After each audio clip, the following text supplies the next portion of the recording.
Good morning, good morning, good morning. How you guys doing today? Glad you can join me on this wonderful day. No more holidays here in Canada. Hope you guys enjoyed yesterday. The fireworks and all that stuff. I didn't go to the fireworks. I was thinking about it, but fireworks were going off at 10 o'clock at night, and my kids have to be in bed. So was contemplating it, but nah, it was too much. It was too much for the day. We did other things instead. So, big news, big news, big news. Euro US dollar 3-to-1 winner. Lovely, lovely, lovely. Didn't take much to capture that move too. Beautiful, beautiful move. And so today I wanted to go through that trade. It was a risk to riches challenge trade that put us back in the green. My first trade that I took was on Tesla. It wasn't the greatest signal, but I think I was a little bit overly excited about starting the challenge. So I took a trade, a long trade on Tesla that got stopped out. So the first trade was a loser. Second one was a winner. So we're in the green, which is good.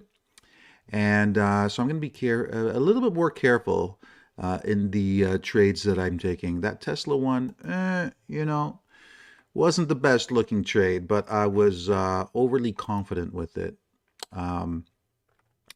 I took a trade off of that first demand area here being contacted and was waiting for the signal to be produced off of it. It really didn't produce a signal off of it.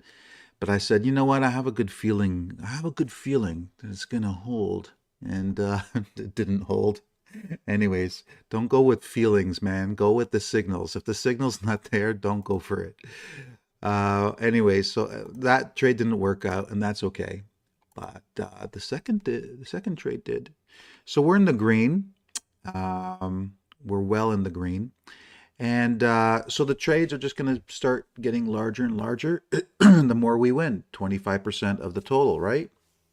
So I have a spreadsheet that one of the members made that they are using to track their trades, and I asked them if I could use it as well. They said, sure, no problem. If any of the students want to use it, just go in the forum in the Risk to Riches Challenge and put a request that you'd like the spreadsheet to use for yourself, and it could be shared there with you. Okay, so we're on we completed our second trade. So the total amount that we have, the next trade that we're going to take, we're going to risk 25% of that total amount. So we started with 1,000, we lost 250. Now we gained 500 and change, 575 or whatever it was. I think that's it. Yeah, 575. So we're in the positive. So we have 1,250, give or take. So our next trade is going to be 25% of 1,250. Okay. So depending if we lose or we gain, that amount is always going to be 25% of that amount that we take the trade on. And after 10 trades, we should 10 times our money. That's the whole point of this. So 10 times our money. So we'll see how that plays out. So let's go over this trade with you, this Euro US dollar trade. Why did I take it? What was I looking at? Okay, well, there's a few things I was looking at. First of all, if I open up a chart of the Dixie, here we go. You can see right here that the Dixie was contacting institutional demand, okay? When institutional demand comes into play, we are expecting a move to the upside from it. Now, is it going to be a huge move? Who knows? That didn't matter in this case. All I needed was a little bit of a move to capture that 3-to-1 trade, okay?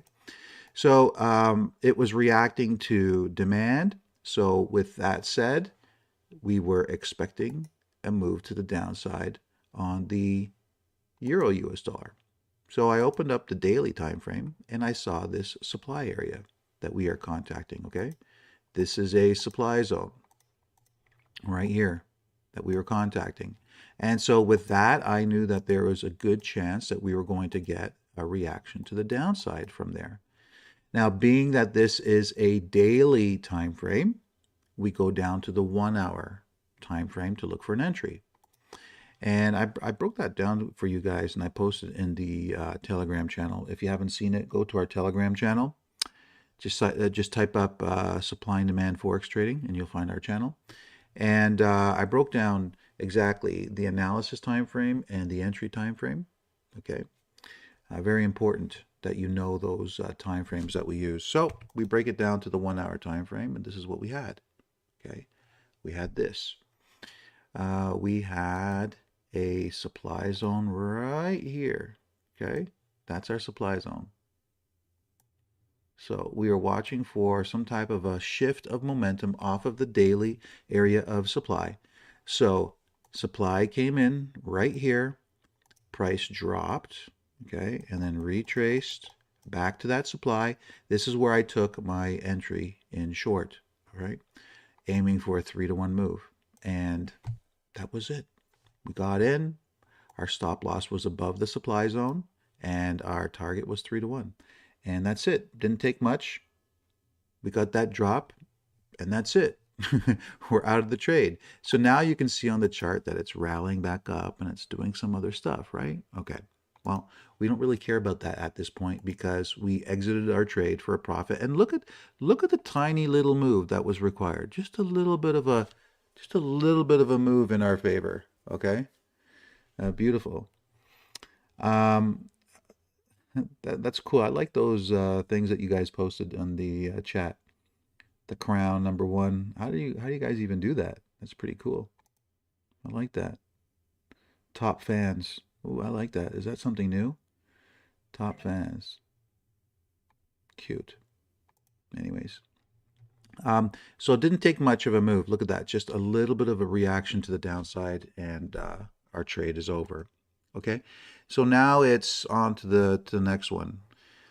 I have been looking at silver, as you know. I've been waiting for it to get down to this area, this demand zone. It hasn't gotten down there yet, so there hasn't been any type of trade for me. So I'm still waiting for that to take place. Also gold. I like gold.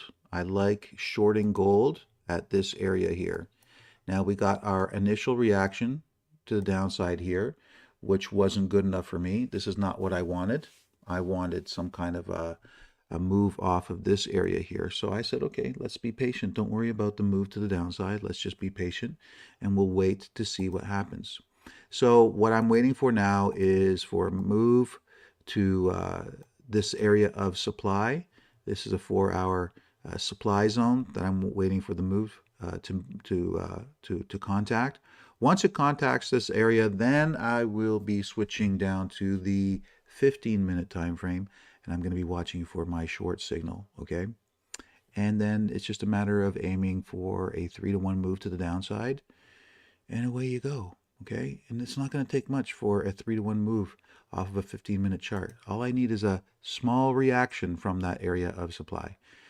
That's what's so great about these type of trades, is that you wait for them to come into institutional zones where you know reactions are likely going to happen, especially when you know what time frame to look at, like the 15-minute chart, and you watch for the RSI to slow down, to become less, and start shifting that momentum to the downside. You capture that move, and that's it. You're out. Whether it goes down further, it's none of our business. We could capture another trade if it does indeed end up going down further, but that's not what we're doing right now, okay? We're just looking for that initial trade. So gold is looking pretty good. Just got to wait for it to get up there. Pound, look at pound flipping over, right? Nice little flip over, and look where it happened from a 4-hour area of supply. Okay, you see that? This is not a coincidence, folks, right? This is what we teach. First of all, you need to locate the institutional buying and selling zones. Once you know where the buying and selling zones are, you can expect some reactions from them. Once you know what time frame to shift down to watch for those reactions, then you just look for the signal. And over here, you know, because it was a 4-hour area of supply, we'd be looking at a 15-minute chart for the signal. And unfortunately, right at the highs here, we didn't get that signal, okay? Because what we would have been watching for is some kind of a push to the downside and then a rally for the 60 RSI for a short. So we didn't get that. And then it rallied back again. So it came down, came back up, and then let's see, give or take, maybe. It could have been here, very close, but it didn't give us a signal. No, no signal in that one. But the drop took place anyways from our 4-hour area of supply. So it's looking pretty good. It looks like it's going to likely continue lower. I don't see why it would stop right now. We'll do a little bit more analysis on that 4-hour time frame and see what's going on there. Okay, but this is looking pretty good. Also, USCAD. Let's see. Did it drop? Ooh, so close. So darn close. Look at this one. USCAD. So what I'm looking for on this one is I'm looking for a move down to here. That's our institutional buy zone on the 4-hour time frame. Excuse me, just had to get a sip of my coffee. That's our institutional buying zone on the 4-hour time frame. So I'm looking for a drop down to here, RSI momentum shift, and signal to the upside. Okay, that's kind of in line with what we're seeing with gold too, right? How we just needed to go a little bit more up there. So we could be seeing a push to the downside here. And that could mean euro. I don't know how much higher euro would go because it has contacted that area of supply.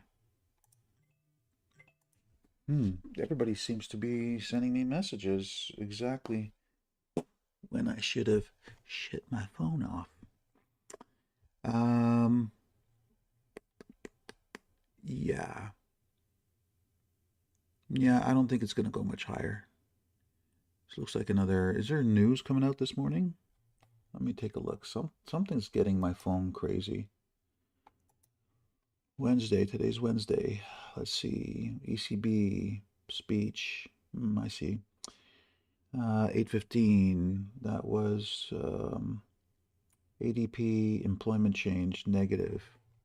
Oh, that's what's causing the euro to rally. Haha. Probably a good opportunity to short again on this spike. I bet you any money. Watch later today. Watch for the drop. Let's take a look here. But where is it responding to? Let me see. We got the supply here. Here. Let me see. Nope. I don't know. I'd have to do more analysis. Nothing's really sticking out right now. All right, let's go back to the USCAD. So, yeah, this negative news on the dollar could help bring this one down. Maybe.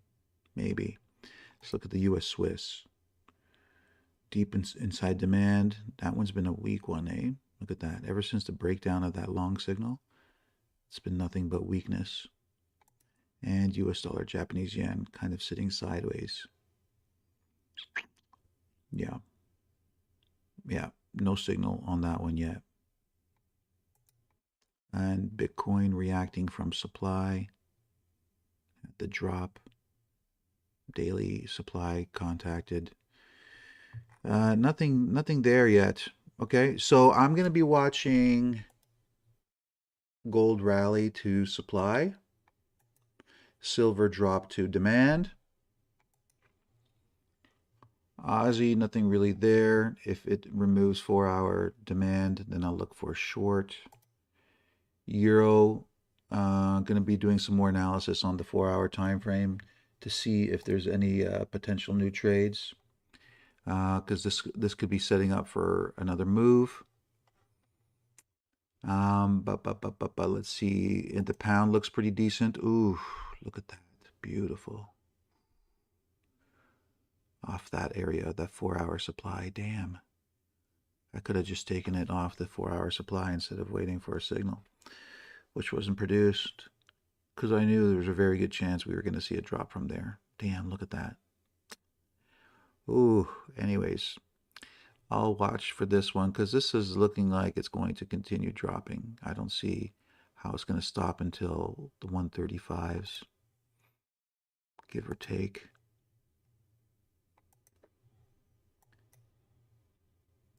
Look at that. Yeah. Yeah, it looks pretty good. Oof. Yeah, very good. So I'll monitor this one. I'm going to do some analysis on this 4-hour time frame and just figure out what's going on. We just took out on the British pound a major area of supply, so that opens up the chart for a move higher over the longer term. So not just yet, okay? Not just yet.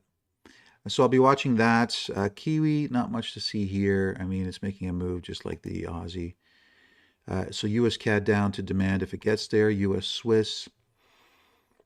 Too many zones in play. Don't know what to base entries off of. There's a monthly zone, weekly zone, daily. You know, if you're going to be basing your entry off the fact that a monthly is contacting, then you need to wait for the signal to be on a daily. And that already took place over here. That ended up failing. So that means no momentum shift is happening off of this monthly time frame. So that means weakness is kicking into gear here. So I really wouldn't want to take a long trade and guess which time frame to be trading it off of.